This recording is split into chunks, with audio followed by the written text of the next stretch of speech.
Okay, so my name is Rever Rahul Kumar Kishore Bhai. And recently, I have secured a 898 rank in UPSC 2026.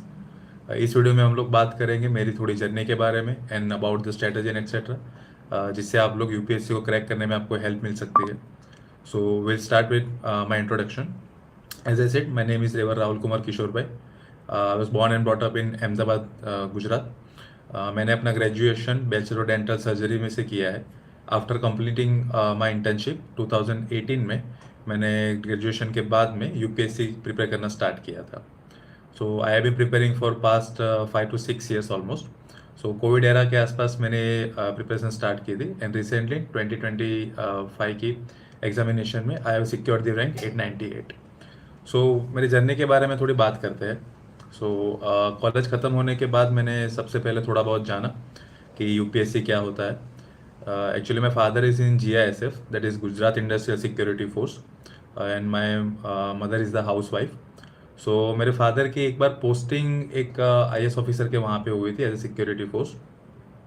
सो वहाँ से थोड़ा बहुत idea मुझे मिला था कि ऐसे कोई सर्विस होती है कि यूपीएससी करके कोई चीज़ है कि जिसके बारे में हम जान सकते हैं, जिसके बारे में प्रिपरेशन कर सकते हैं. बट कॉलेज तक उतनी अवेयरनेस नहीं थी. तो in my internship through social media मुझे थोड़ा ज़्यादा पता चला इस फील्ड के बारे में कि यूपीएससी क्या होता है, कौन से स्टेजेस होते हैं उसमें, कैसे आपको प्रिपरेशन करनी है वगैरह वगैरह. सो थोड़ा बहुत मुझे उसमें से पता चला. So then I started preferring for it. Starting में ड्यू टू कोविड-19 era there was the lockdown and also there were some other personal issues as well, कि जिसकी वजह से मेरे लिए अफोर्डेबल नहीं था कि मैं दिल्ली जाके प्रिपरेशन करूँ. So I decided for myself कि I be preparing by myself. So majority of the study मैंने खुद ने करी है. आई सेल्फ स्टडी करी है. मैंने कोई भी कोचिंग वगैरह नहीं करी है प्रीलिम्स या किसी भी स्टेज के लिए. कुछ मेंटरशिप लिए थे मैंने, that too only in the mains area. बाकी for prelims I have not done any kind of a coaching from any institute और एटसेट्रा.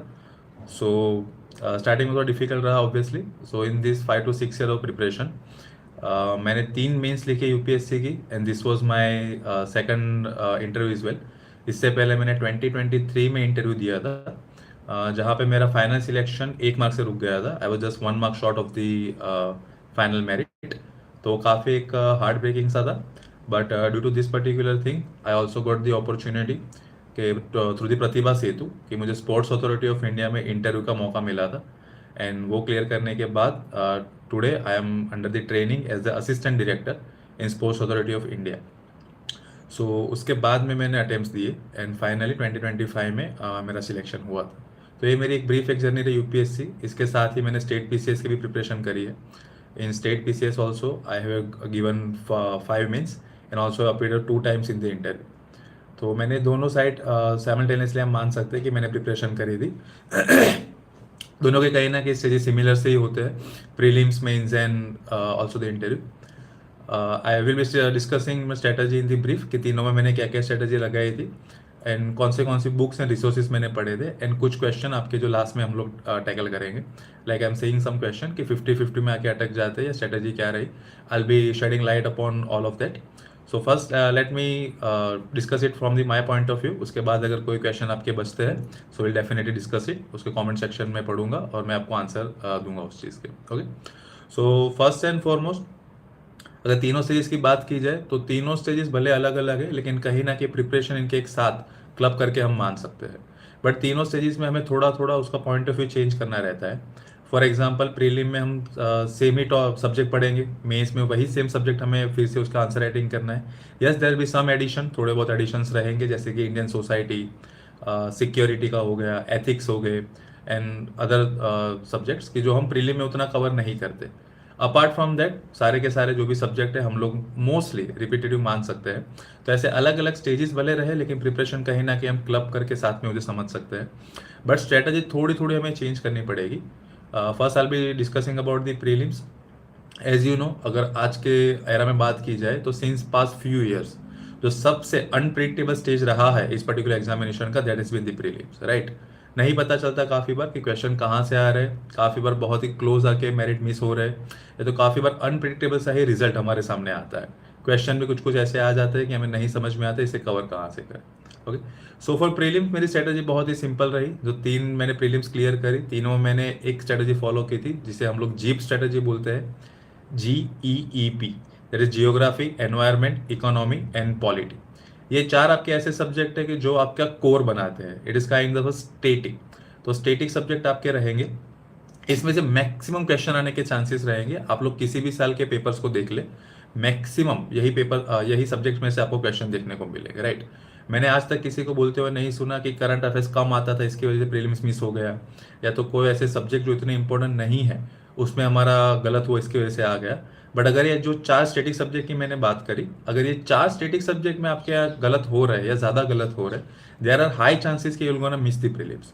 मैंने भी जब प्रीलिम्स मिस करी थी, मेरा भी यही था कि ये सब्जेक्ट में मैंने कुछ गलतियां करी थी। Okay, so first and foremost focus on this 4 subject. बाकी सब्जेक्ट ऐसा नहीं है कि उतने इंपॉर्टेंट नहीं है, but this 4 will be the core of your preparation, कि इन 4 सब्जेक्ट को आप किसी भी हिसाब से मिस नहीं कर सकते। Okay, geography, environment, economy and polity, again I am reiterating, ये 4 सब्जेक्ट बहुत ही इंपॉर्टेंट रहेंगे obviously along with this CSAT, right, because CSAT हमारा क्वालिफाइंग पेपर रहता है, तो उस पर फोकस करना भी नेसेसरी है। नाउ जितने भी सब्जेक्ट है, अगर ओवरऑल मोटा मोटा हम देखें तो देयर विल बी 8 सब्जेक्ट के अराउंड हमें प्रीलिम्स में डील करने रहते हैं GS1 पेपर। अब ये सब सब्जेक्ट ऐसे है कि यहाँ पे आपके सोर्सेज बहुत ही इंपॉर्टेंट है। बहुत सारे बच्चे, बहुत सारे एस्पिरेंट्स ये गलती करते हैं कि वो लोग मल्टीपल सोर्सेज के पीछे भागते रहते हैं, राइट। वो ट्राई करते हैं कि मैं यहाँ से भी पढ़ लूँ, वहाँ से भी पढ़ लूँ, ये भी कवर कर लूँ, वो भी कवर करूँ, but UPSC does not go like this.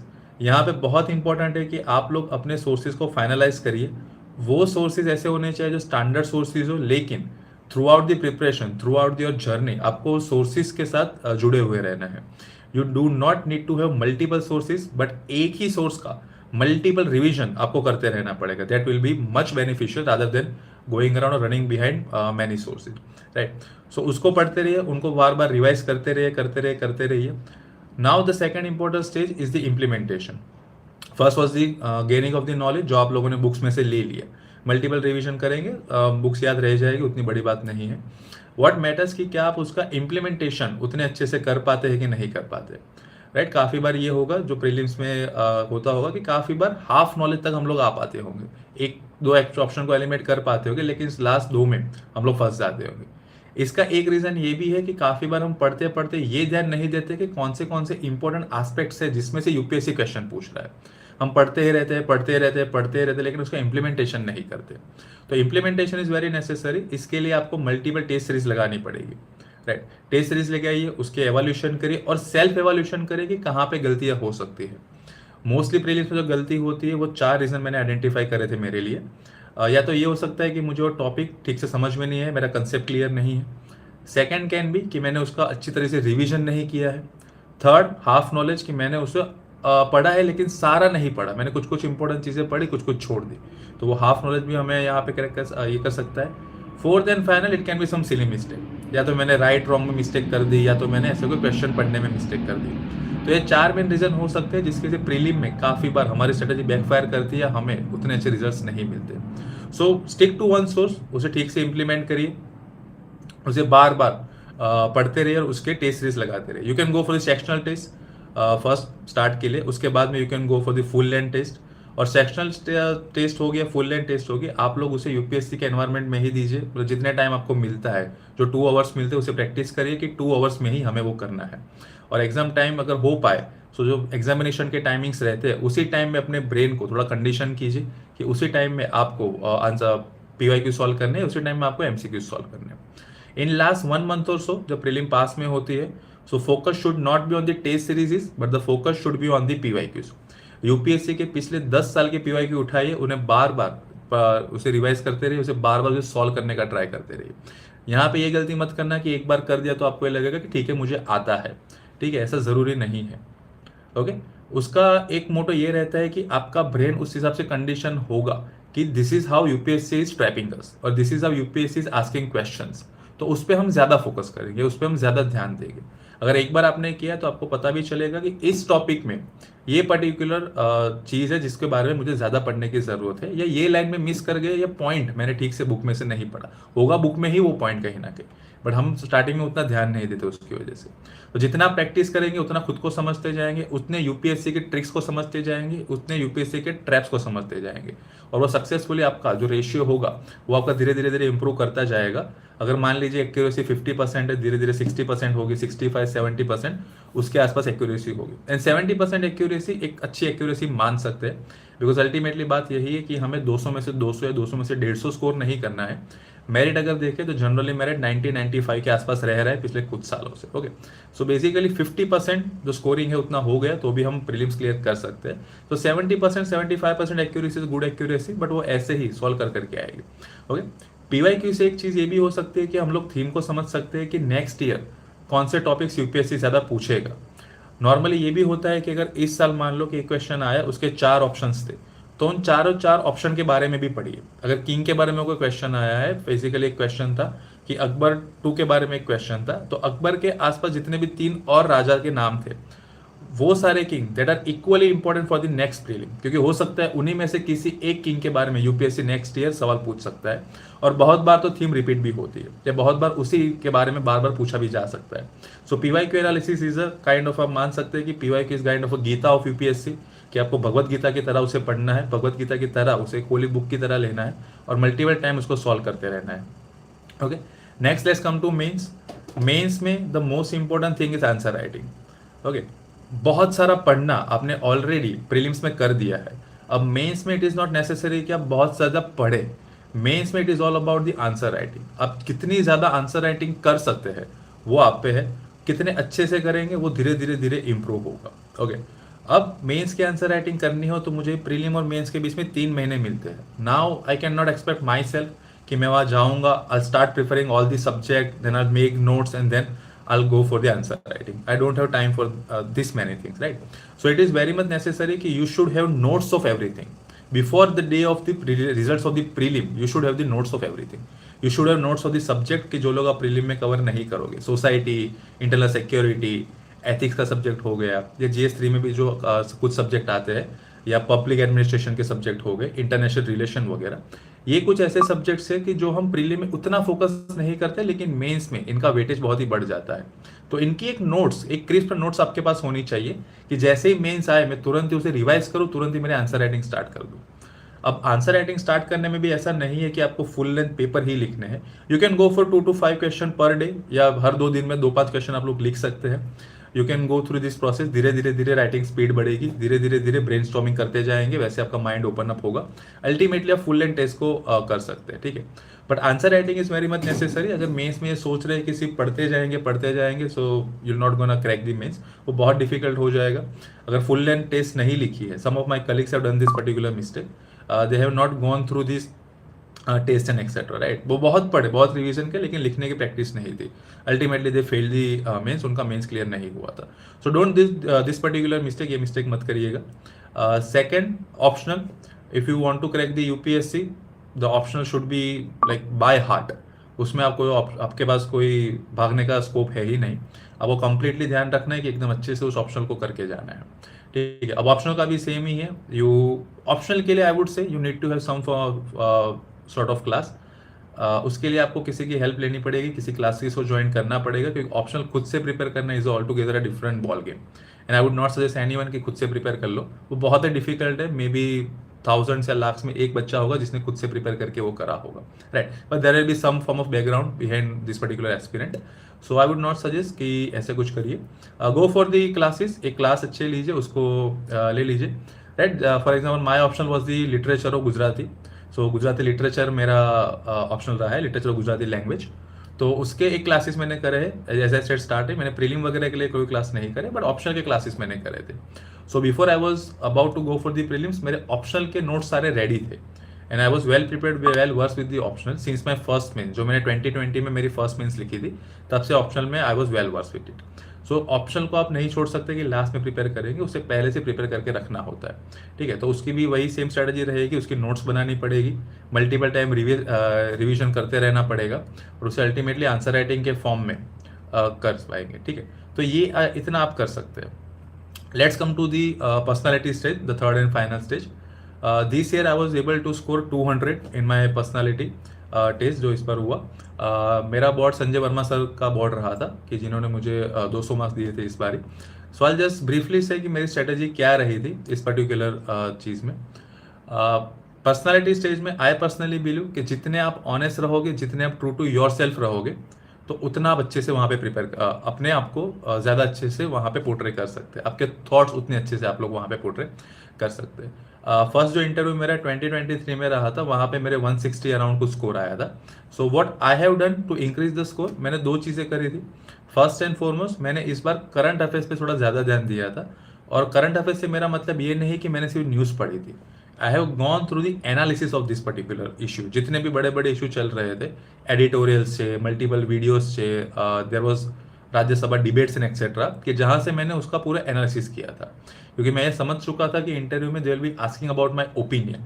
And opinion तभी बनेगा when I am well versed the all the arguments, like positive, negative, way forward etcetera. वो सब पता हो तभी जाके मैं उसे अच्छे से पोर्ट्रे कर पाऊंगा.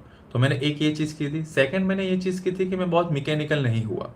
Just like I M interacting with you guys.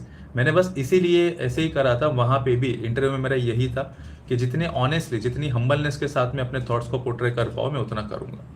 अगर कोई कंट्रोवर्शियल क्वेश्चन पूछता भी था तो 2023 में आई वाज लाइक कि एक बहुत लोग जो बोलते हैं कि बैलेंस ओपिनियन देना चाहिए, मिडिल ग्राउंड पे रहना चाहिए. I would not suggest this for any of you. I would say make take your stand. अगर कुछ ऐसे टॉपिक से अगर इश्यू है तो आपको अपना स्टैंड लेना पड़ेगा, बीट जो भी हो, हाँ ना, वो आपके ऊपर है. फॉर एग्जाम्पल मुझे पूछा गया था about the US and Greenland कि do you agree with Donald Trump statement. I valiantly said no, I don't agree. Right. After that point of time 5 minute तक वही चीज़ जो फोर्थ मेंबर थे इंटरव्यू पैनल के, उन्होंने वही चीज़ में मुझे ट्रैप करने की ट्राई की थी, ग्रिल करने का ट्राई किया था थोड़ा सा, कि लास्ट में क्या मैं अपना पॉइंट ऑफ व्यू चेंज करता हूँ कि नहीं करता. ही डिड मैनी थिंग्स कि आप एथिकली सोच रहे हैं, थोड़ा प्रैक्टिकली सोचिए, इंडिया के लिए क्या करेंगे, ये चीज़ नहीं पॉसिबल आप जो बोल रहे वगैरह वगैरह. But I stick to it कि सर मुझे नहीं लगता कि ये सही था, मुझे नहीं लगता कि किसी भी देश पे ऐसे हमला करना सही था. Sir stick to my argument कि it is wrong argument. Right. अब यहाँ पे बहुत मैकेनिकल होकर बैलेंस आंसर बनने का मतलब नहीं बनता था. सो हैव योर से. आप लोग ओपिनियन के लिए बुला रहे हैं, वो लोग they will encourage you to discuss, तो वहाँ पे डिस्कशन कीजिए उनके साथ में. Don't be so hard on yourself, don't be so pressurise on yourself कि नहीं नहीं मुझे तो बहुत कुछ अच्छा बोल के आना है. It's okay. सिंपल सा आंसर, लेकिन from the bottom of the heart बोलिए. जो आप सोचते हैं उसे वहाँ पे पोर्ट्रे करिए. Yes, with certain form of humbleness. Okay, वो ज़्यादा मार्क्स आपको स्कोर करेगा rather than go it for too much polished, too much mechanized approach कि फर्स्ट पिलर, सेकंड पिलर, ये third, that all things are done in the mains. उसको वापिस से करने का मतलब नहीं. They know there is knowledge. Right. Knowledge है तभी आप वहाँ तक पहुँचे हो, नहीं होता नहीं पहुँचे. So now is time to go up front, to go little bit out of a comfort zone. बोलिए, वहाँ पे डिस्कशन कीजिए, अपनी ओपिनियन को वहाँ पे प्लेस कीजिए. मैंने इस साल यही किया था. That was the reason I have got almost 40 marks of jump in the recent interview from nearly 160. This time it is 200. Right. So ये मैंने अपने लिए किया था. And yes obviously certain personality traits कि आप कितनी हम्बलनेस से बोल सकते हैं, आपकी स्पीच कितनी अच्छी है, जिस लैंग्वेज में आप देना चाहते हैं उस पर आपका कमांड कैसा है. फॉर एग्जाम्पल मेरा हमेशा रहा था इंग्लिश. मैं इंग्लिश में इंटरव्यू या मेंस देता था, but I was well versed with the English language. I would not say कि I have so much too much flowery English, but yes, I can communicate easily, I can portray my thoughts, I can convey my thoughts, so that was good enough for me. तो उतना ही वो लोग मानते हैं. they are not asking कि आप Oxford या कहीं से इंग्लिश सीख के आओ. you can go सिंपल से आप वहाँ पे जा सकते हैं. ओके, तो this was my about the ये स्ट्रेटजी वगैरह के लिए कि इंटरव्यू के लिए आपकी ये स्ट्रेटजी होनी चाहिए. ओवरऑल सोर्सेज ऑलमोस्ट आपको पता ही है. कुछ स्टैंडर्ड सोर्सेज है यूपीएससी के, वही आपको फॉलो करने हैं. जैसे कि पॉलिटी में लक्ष्मीकांत हो गया, हिस्ट्री में देयर इज अ स्पेक्ट्रम हो गया. Right. Then there is a Nitin Singhania for art and culture. Economy में you can go for the any video और एक्सेट्रा. काफ़ी सारे अच्छे ट्यूटर्स के वीडियोस भी अवेलेबल है, वो भी आप देख सकते हैं. अल्टीमेट एम इज कि एक सोर्स जो आपने भरोसा किया उसके ऊपर स्टक रहिए और उसे बार बार आप रिवाइज करते रहे. That will be good enough. तो ये मेरे तीनों स्टेजेस की एक स्ट्रैटेजी रही थी. अगर ओवरऑल भी जर्नी की अगर बात करी जाए तो ऑप्शनल की एक बात करते हैं कि मैंने मेरा ऑप्शनल किस बेस पे सिलेक्ट किया था. ओके. सो ऑप्शनल का काफ़ी बार लोगों का ये रहता है कि मुझे इंटरेस्ट था इसलिए मैंने सिलेक्ट कर दिया. काफ़ी मूवी सीरीज में दिखाते हैं कि जो इंटरेस्ट है वो कीजिए. It is kind of a risky approach. क्योंकि ये हो सकता है कि जो आपका इंटरेस्ट का टॉपिक हो, इंटरेस्ट का सब्जेक्ट हो, उसमें मार्क्स नहीं आ रहे हो। देर आर सर्टेन सब्जेक्ट्स की बहुत सालों से यूपीएससी में उसमें स्कोर नहीं हो रहा। अब कितना भी इंटरेस्ट हो, वो अगर स्कोर नहीं दे रहा मुझे, तो there is no use of it, right. So option select करने से पहले कुछ कुछ क्राइटेरिया का ध्यान रखना होता है। फर्स्ट एंड फॉरमोस्ट क्राइटेरिया जो सबसे इंपॉर्टेंट है कि उसका यूपीएससी की फील्ड में रिलेवेंस कितना है। बेसिकली क्या उस पर्टिकुलर ऑप्शनल से बाकी सब्जेक्ट में कुछ हेल्प मिल सकती है कि नहीं मिल सकती। Okay, PSIR can be one of the subject की हेल्प मिलेगी। ओके, सोशियोलॉजी थोड़ा बहुत हेल्प उसमें भी मिल जाती है। Then there is public administration public, उसमें मिल जाती है। But and the hind side कुछ सब्जेक्ट में जो मैं बोला उसमें से कुछ कुछ में मार्क्स अभी स्कोर नहीं हो रहे। ओके, सो फर्स्ट क्राइटेरिया ये था कि क्या कोई बाकी सब्जेक्ट में मुझे हेल्प मिलती है नहीं। सेकंड क्राइटेरिया वाज रिसोर्सेज, कि क्या उसके रिसोर्सेज अच्छे से अवेलेबल है कि नहीं। थर्ड ऑब्वियसली क्या उसमें मार्क्स स्कोर हो पा रहे हैं कि नहीं हो पा रहे। एंड फोर्थ सिलेबस कितना है, राइट। अगर मान लो कि मेडिकल का सिलेबस मान ले, तो मेडिकल का सिलेबस बहुत ही वास्ट है। अब कितना भी इंटरेस्ट हो, उतने वास्ट सिलेबस को कवर करना is much more difficult. So there is no point कि इतने बड़े सिलेबस के लिए आप लोग जाए। सो ये 3-4 क्राइटेरिया हो गए कि पहला तो आपके पास क्या बाकी सब्जेक्ट में हेल्प कितनी होगी, उसके रिसोर्सेज अवेलेबल है कि नहीं है, उसमें मार्क्स कितने हैं, उसका सिलेबस कितना छोटा या बड़ा है, उसके ऊपर से आप ऑप्शन सिलेक्ट कर सकते हैं। But select your option before going for the prelims itself. अगर प्रीलिम मान लीजिए जून में है, तो जनवरी से पहले आपका ऑप्शनल नोट्स के साथ आंसर राइटिंग के साथ खत्म हो जाना चाहिए। तब तक आप उसे उतना डिले नहीं कर सकते कि आप लोग फाइनली प्रीलिम्स की बात करेंगे। You will not have time, सारा टाइम ऑप्शनल चला जाएगा। Ultimately you will be get back into the circle, mains नहीं होगा, अगेन प्रीलिम का वही सर्कल घूमता रहेगा, राइट। सो ये कुछ गलती है जो आप लोग नहीं करें तो अच्छा है। तो तीनों के लिए, तो ये तीनों की मेरी कुछ कुछ स्ट्रेटजीज थी। सोर्सेज मैंने ऑलरेडी बता दी कि ये सोर्सेज आप लोग यहाँ से जा सकते हैं। ओके, नाउ बहुत बच्चों का एक क्वेश्चन रहता है कि प्रीलिम्स मेंस उसके साथ में प्रिपरेशन करनी चाहिए कि नहीं, अलग अलग करनी चाहिए कि नहीं। सो यस, ये प्रिपरेशन हमेशा क्लब होके ही होगी, आपको साथ में ही करनी है। In prelims I am going more on the factual details, but in mains I will be shifting on the analytical part, ठीक है। अगर पार्लियामेंट में पढ़ रहा हूँ तो in prelims I will focus कि कितना टेन्योर है, कितने मेंबर्स है, वहाँ पे इलेक्शन कैसे होते हैं वगैरह वगैरह। अगर उसी को मैं मेंस में पढ़ रहा हूँ, so I will go for the analysis कि वहाँ पे एक्चुअली इश्यूज क्या क्या है, उसका वे फॉरवर्ड क्या क्या होना चाहिए, क्रिमिनलाइजेशन पॉलिटिक्स अभी कितना है, वो इश्यू के बारे में हम क्या कर सकते हैं, ऑलरेडी किस कमेटी ने किया है, ये सब मेरा मेंस में हो जाएगा, ठीक है। अब कितना डिटेल से कितना फैक्ट डेटा है, वो सारा मेरे प्रीलिम्स के लिए यूज हो जाएगा। तो यस, ऐसे कुछ सब्जेक्ट हैं जो आप कंबाइन करके पढ़ सकते हैं, आप अच्छे से उसके बारे में पढ़ सकते हैं। And again you can go for the PYQ mains में भी, आप मेंस के पीवाईक्यू भी देख सकते हैं, उसे समझ सकते हैं। वहाँ से भी आपको थीम्स के आइडिया आते रहेंगे कि कौन सी थीम आप लोगों के लिए ज़्यादा इंपॉर्टेंट है। ओके, तो this was all in brief about the strategy जो आप तीनों स्टेज में अलग अलग तरीके से लगा सकते हैं, ठीक है। पीवाईक्यू की बात हमने कर ली है, पर्सनालिटी टेस्ट वगैरह इज डन। ओके, हाँ, वन थिंग, नोट्स या टेक्स्ट बुक में काफ़ी क्वेश्चन रहते हैं कि सर नोट्स पढ़ने चाहिए, टेक्स्ट बुक्स पढ़नी चाहिए। First and foremost it will be the text book obviously, कि टेक्स्ट बुक्स पढ़े, बट उसके क्रिस्प नोट्स बना लीजिए अपने साथ। अगर नोट्स आपने अच्छे से प्रिपेयर कर दी है तो फिर बार बार टेक्स्ट बुक पढ़ने की ज़रूरत नहीं रहेगी, and notes will be much handy. पूरी बुक पढ़ने से अच्छा अगर क्रिस्प नोट्स है तो वो ज़्यादा अच्छे से आप लोग प्रिपेयर कर सकते हैं। एनसीईआरटी कुछ न्यू पढ़नी पड़ेगी, कुछ ओल्ड पढ़नी पड़ेगी, लेकिन NCERT is a kind of thing, या एक या दो बार उसे पढ़ना है, उसके बाद में आप उसे साइड में कर सकते हैं। एक दो बार पढ़िए, अच्छे समझ जाइए, बहुत ही ल्यूसिड, बहुत ही बच्चों वाली लैंग्वेज है उसमें, तो इजीली वो ग्रास्प हो जाएगा, ठीक है। तो एक बार पढ़ ली, नोट्स बना ली, फिर उसको बार बार पढ़ने की जरूरत नहीं है। सो यस, स्टार्ट आप लोग टेक्स्ट बुक से ही करोगे, लेकिन उसके बाद में you will be going through out the notes, और नोट्स बहुत ही इंपॉर्टेंट, तो उसे अच्छे से क्रिस्प तरीके से बनाए।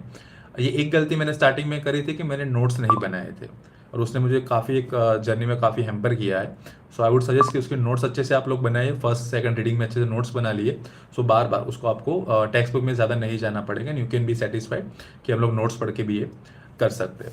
ओके, नेक्स्ट, काफ़ी बार करंट अफेयर्स के बारे में क्वेश्चन आते हैं, करंट अफेयर्स कैसे कवर करने हैं। सो करंट अफेयर्स में आपको बहुत ही सारे इंस्टीट्यूट को पढ़ने की ज़रूरत नहीं है, simply go for the newspapers.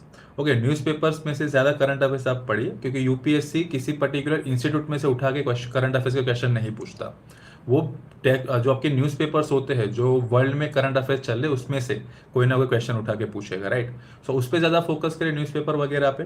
उसके साथ में you can go for monthly और ईयरली मैगजीन। बाकी ज़्यादा पढ़ने का, ज़्यादा बहुत टाइम ड्वेल करने का करंट अफेयर्स में मतलब नहीं बनता। उससे अच्छा है कि आप लोग स्टेटी सब्जेक्ट जो हमने स्टार्टिंग में बात करी, उस स्टेटी पे थोड़ा ज़्यादा टाइम दे दीजिए। करंट पे टाइम थोड़ा कम देंगे तो चलेगा, बस आपको पता होना चाहिए कि वर्ल्ड में क्या चल रहा है, राइट। कंप्लीटली आप नेगलेक्ट करके भी नहीं चल सकते, बट वन न्यूज़पेपर डेली, उसके साथ ईयरली या monthly magazine will be more than good enough. उससे ज़्यादा आपको देने की ज़रूरत नहीं है। ओके, नेक्स्ट जो कॉमन क्वेश्चन रहते हैं वो प्लान बी या के बारे में कि सर प्लान बी होना चाहिए या नहीं। I would say take UPSC as a one kind of a journey. पहले तो आपका गोल सिर्फ और सिर्फ यूपीएससी होना चाहिए। स्टार्टिंग के 3-4 साल के लिए पूरे डेडिकेशन से, पूरी शिद्दत से आपको यही करना है। उसके बाद में अगर एक एज ऐसी हो चुकी है, मान लो 26-27 तक पहुंच चुके हैं, उसके बाद में you should think of the financial earning. आपको सोचना पड़ेगा अबाउट द फाइनेंशियल बैकअप कि आप कहाँ से थोड़ी बहुत अर्निंग कर सकते हैं। बिकॉज उस स्टेज के बाद there is a requirement of plan B, right. क्योंकि मैं बहुत डिले नहीं कर सकता, 30-32 के बाद में प्लान बी स्टार्ट करना बहुत डिफिकल्ट है। For my self also eight 27-28 I started taking lectures in the Gujarat itself. I was teaching kids, I was teaching the students in the one of the local institute in the Ahmedabad, Gujarat about same state PCS and UPSC preparation. तो वो मेरा एक financial backup था, मेरा plan B तरीके से आप मान सकते हैं कि वो मेरा प्लान बी तरीके से रहा था। तो 27-28 के बाद you can go for it, but 3-4 साल अपने आप को पूरा एक बकलअप कर लीजिए कि आपको यही करना है। उसके बाद में ही आप किसी और पे जा सकते हैं, ठीक है। बाकी कुछ कॉमन सी चीज़ें हैं डिस्ट्रैक्शन वगैरह की, कि डिस्ट्रैक्शन से कैसे बचा जाए। तो it's simple, always have goal in mind. अपने फ़ोन में टाइमर्स आप लगा सकते हैं कि सोशल मीडिया इतना ही यूज़ करना है। अगर दूर रहे तो ज़्यादा अच्छा है, बट आप वो भी लगा सकते हैं कि टाइमर वगैरह कि इतने टाइम तक ही मुझे वो सब चीज़ें यूज़ करनी है। Okay, so this was from my side, जो एक ब्रीफ में आपको देना चाहता था अबाउट जर्नी। सिलेक्शन के बाद obviously it will feel very good, and trust me, journey कितनी भी लंबी हो, after selection all will be worth, right. Last में आपको लगेगा जितनी भी मैंने मेहनत करी, जितने भी मैंने सेक्रीफाइसेस करे, वो सब वर्थ रहे थे। Okay, so this was all from my side जो मैं आपके साथ इंटरेक्शन करना चाहता था। Let's go to our comments, कि कॉमेंट्स थोड़े बहुत आए थे, कुछ बच्चों के क्वेश्चंस थे।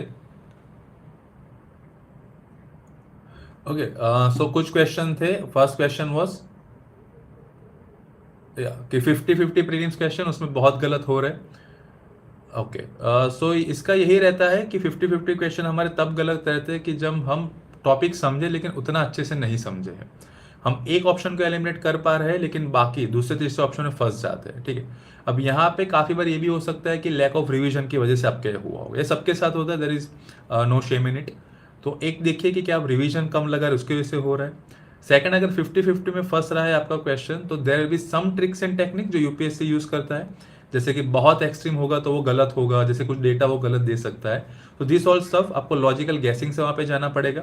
बट ये प्रैक्टिस भी तभी होगी जब बार बार आप पीवाईक्यूज को सॉल्व करते रहेंगे।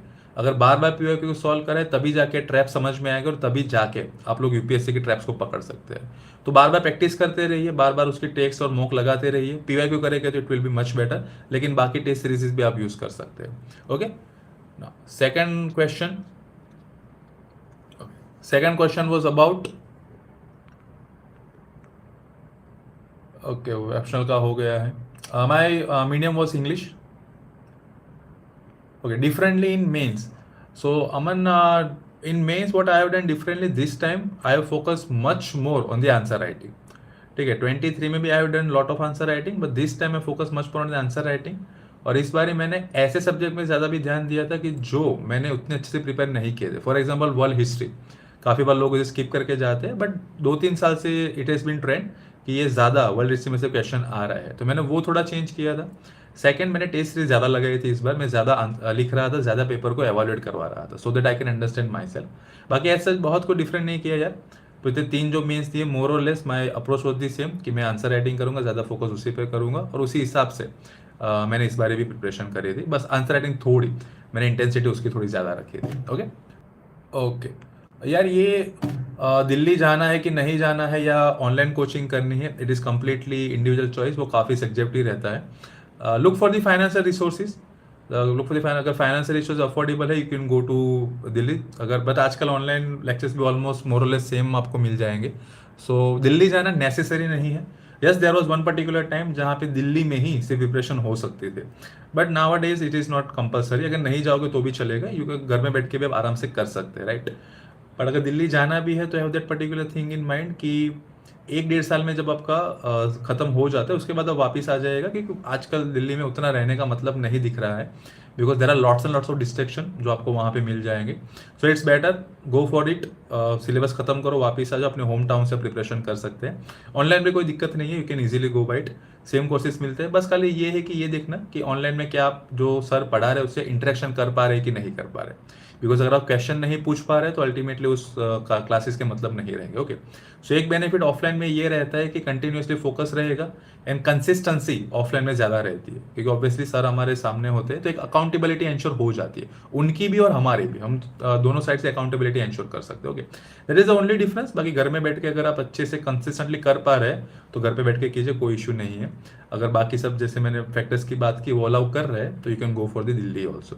Okay, that is complete subjective, it's up to you, just go for the positive and negatives of both the sides and decide for yourself। if anything आप किसी के भी हेल्प ले सकते हैं, even I am up for help is well, आप मुझे भी वहाँ पे कम्युनिकेट करके मुझे पूछ सकते हैं। ओके, शॉर्ट नोट्स, अगर शॉर्ट नोट्स वैसे तो आप टेक्स्ट बुक्स में से बनाओ तो ज़्यादा अच्छा रहेगा, क्योंकि नोट्स में काफ़ी बार ये भी होता है कि नोट्स ऑलरेडी शॉर्ट होती है, वो लोग ऑलरेडी शॉर्ट करके दे रहे हैं, आप उसमें से आप क्या ही शॉर्ट नोट्स बनाओगे, राइट। कि उनका पर्पज ही यही कि वो शॉर्ट में आपको बता दे कि इतने पॉइंट्स में से इतने पॉइंट ग्रास करे आप लोगों ने। So rather than going for some institute, I would again say go for some basic standard book के लिए चाहिए, उसमें से नोट्स में ज़्यादा बेटर रहेगा। बट स्टिल अगर आपको इंस्टीट्यूट की पढ़नी है you can go for it. But short notes का मतलब ये होता है कि अगर मान लो कि वहाँ पे 3 पेज में एक आर्टिकल लिखा हुआ है तो short page should be of half page या तो मैक्सिमम 1 पेज।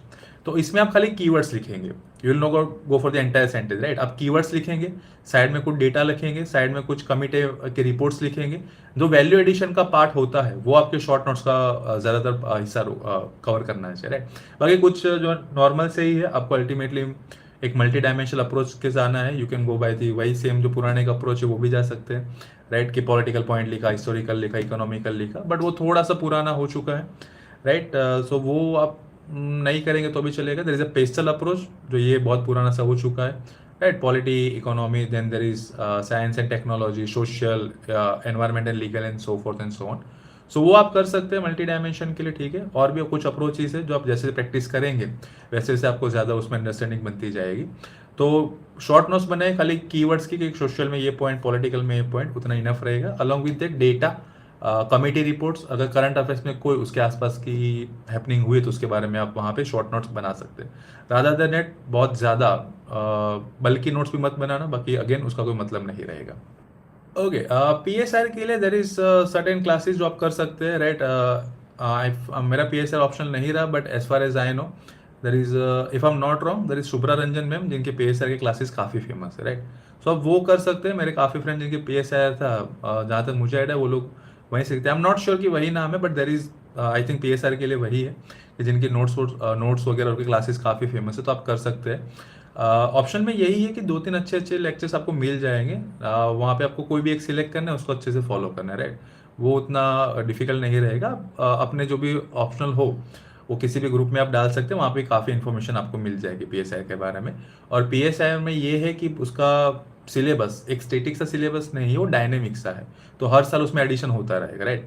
जैसे कहीं कोई वॉर हो गया, कहीं कोई इंटरनेशनल रिलेशन में हमारे ऑनरेबल प्राइम मिनिस्टर ने कहीं पे विजिट कर लिया, तो that will be included in your PSI।